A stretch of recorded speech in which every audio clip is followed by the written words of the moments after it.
Imagine you could make your photos smaller in size and better in quality. It would let you load web pages faster, fit more images into your cloud storage before having to pay for more storage, and it will just generally make it easier to share and to back up your photo archives. So it's a no-brainer, and that's what the new image formats I'll be covering in this video can do.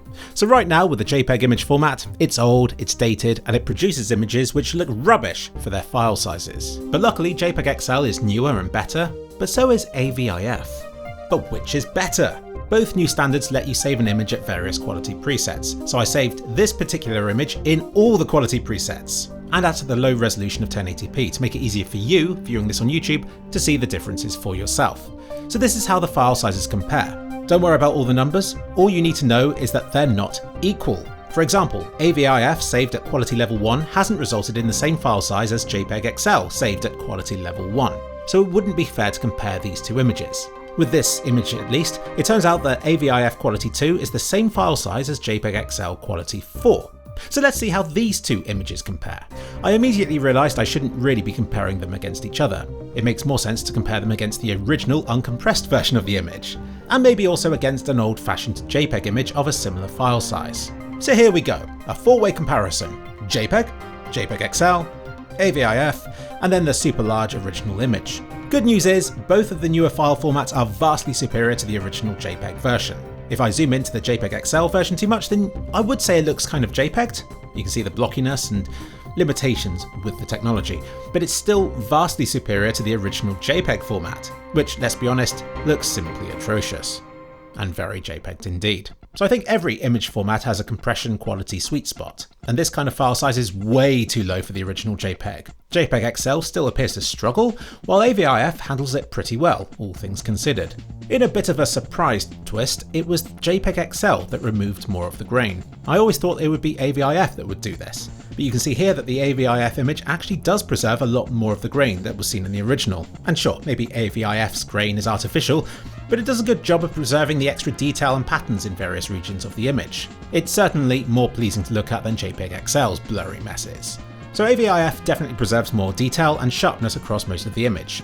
So we can conclude that in terms of raw detail, AVIF can keep more at a low file size. But there are still areas where AVIF blobs it up, particularly in the darker areas. I'll give the colour accuracy win to JPEG XL.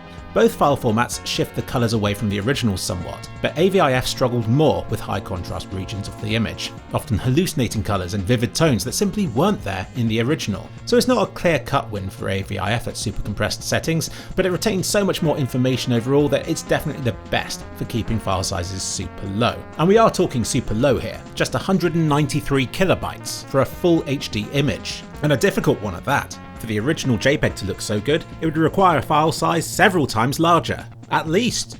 But would you want to preserve your photos at this sort of level of compression? Definitely not. Would you save them as this for online viewing? Probably. I would say that this is an acceptable quality for a travel blog or something like that. I mean, even the original JPEG image yields an understandable looking result, albeit one that's quite blocky and mist-coloured. So compared with that, JPEG XL has ample detail, and at a glance AVIF masks the blurriness enough to even pass as a high quality image. Pixel peeping aside, both new formats can make this image look pretty decent for just a few hundred kilobytes. JPEG XL's extra trick is its progressive decoding, which would let it display a low resolution placeholder version of this image while the rest of it loads, which gives it extra flexibility for online viewing that AVIF simply can't match. Now we'll move up to middle-sized images. We're now comparing a 500 kilobyte JPEG, JPEG XL and AVIF file up against the original high-quality version. And both newer standards yield great-looking images at still quite a low file size. They retain high-quality grain and colour accuracy across most of the image. There's still one area that doesn't look great, and that's the darkest regions. Even JPEG XL isn't perfect here, but it does a lot better than AVIF, which shits the bed badly. Still thinking it can get away with a blobby smush. Acceptable at 163 kilobytes maybe, but not so much at 500. Elsewhere, AVIF's grain is perhaps more faithful to the original, but it's reached the point now where even JPEG XL's slightly softer looking image is still good enough. The darkest regions aside, I wouldn't mind my images being preserved in this sort of detail. Meanwhile, the original JPEG is still struggling, with some blocky colour mismatches and lower res grain. I wouldn't want to preserve my images in JPEG at 500 kilobytes. I then compared high quality JPEG XL and AVIF files. And by high quality I mean somewhere between 1.5 and 2 megabytes.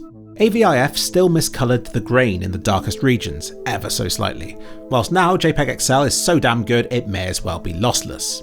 It isn't lossless, but I can't tell the difference between a 2MB JPEG XL and a 10MB lossless file. So yeah, JPEG XL wins in the high quality comparison, but without the original on hand to compare it against, nobody's going to hate on the AVIF one either. But what about lossless? Lossless image files means that they lose no detail when they're saved, so they'll never degrade in quality, whereas with lossy formats, every time you save them, load that saved image and then save it again, the issues with that image will get greater, the colours less accurate, and the JPEGery more prominent and obnoxious. Well, both AVIF and JPEG XL support lossless modes, but in Photoshop only JPEG XL supports it right now, and it made an 11MB lossless PNG file into just 8MB. So it is an improvement for this, though I'll just say that when it comes to lossless images, smaller file sizes isn't a top priority, and it's a lot more important that the file is easy to access and to edit, for which PNG is still the firm winner. So it's worth mentioning lossless in passing, but the true benefit of newer standards like AVIF and JPEG XL really is in the improved quality of their lossy compression. So like I said at the start, this video won't try to determine which image format is best. We have just compared them using one low resolution image. But at least we've done this comparison properly, and to summarise what we've discovered, AVIF does produce a much more pleasing image at low file sizes, and it's only logical that this benefit follows it up the file sizes and quality settings as well. Meanwhile, JPEG XL might be a lower quality image, but I'd say it's more consistent in quality. Like, it doesn't smush the blacks quite as much as AVIF likes to. So it might be a more sensible bet to use at middling file sizes, where okay, it's not as good as AVIF in most areas, but at least it doesn't look horrible anywhere in the image. And when it comes to high quality images, even using the highest available preset, AVIF's quality does still drop off a little in the darkest regions, whereas JPEG XL's remains virtually identical to lossless, though I did notice it did still shift the darker colours off by a few very subtle tones that you probably won't notice on YouTube, especially given that its videos are based on AVIF images.